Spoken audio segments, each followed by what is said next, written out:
എൻ്റെ വൈഫിൻ്റെ ചേട്ടത്തിയായി ആങ്ങളെ കെട്ടിയേക്കുന്നത്. ആങ്ങളെയും പെങ്ങളുമാണ് ഒരു ബന്ധം.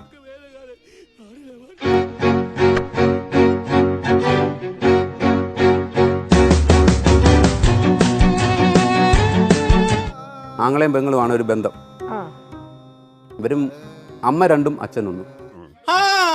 എന്താ പറഞ്ഞേ? ഇവരും അമ്മ രണ്ടും അച്ഛനൊന്നും. വ്യക്തമായില്ലേ? അമ്മ രണ്ട് അച്ഛനൊന്ന്.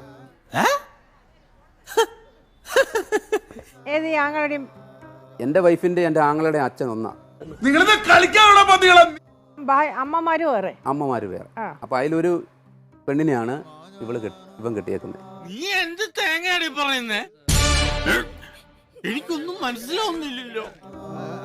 ഏതിലെ പെണ്ണ്? ദൈവമേ, മൂർഖനെയാണല്ലോ ചവിട്ടിയത്.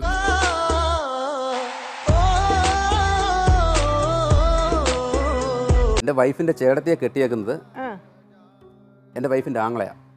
ചെവിയും കണ്ടൂടാ, കണ്ണും കണ്ടൂടാ. ശിവനെ, ഇത് യാതൊരു ജില്ല. അപ്പൊ ഇവര് ആങ്ങളെയും പെങ്ങളുവാ. മനസ്സിലായി.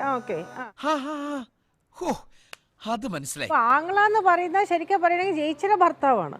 ചേച്ചിയുടെ ഭർത്താവ്. അന്ന് വെച്ചാല് ഇവരൊരച്ഛന്. അച്ഛനൊന്ന്, അമ്മ രണ്ട്. 3 കാമുകിമാരും 2 തന്തമാരും. എന്തിനാ കുറച്ചത്? 5-6 തള്ളമാരെ കൂടെ കൊണ്ടുവരുന്നല്ലോ. അപ്പൊ ഒരമ്മയിലത്തെ മകൻ വേറൊരു അമ്മയിലത്തെ മകളെ കല്യാണം കഴിച്ചു. ഒരച്ഛന്റെ മകൻ രണ്ടാമതൊരു അമ്മയുടെ മോളെ കല്യാണം. നീ എവിടെയെങ്കിലും ഉറച്ചു നിൽക്കടാ നായിന്റെ മോനെ. അതന്നെ ചോദിക്കണേ. അപ്പൊ അച്ഛനൊന്നാ മാഡം. ഇത് കേസ് വേറെയാ. അപ്പൊ ശരി.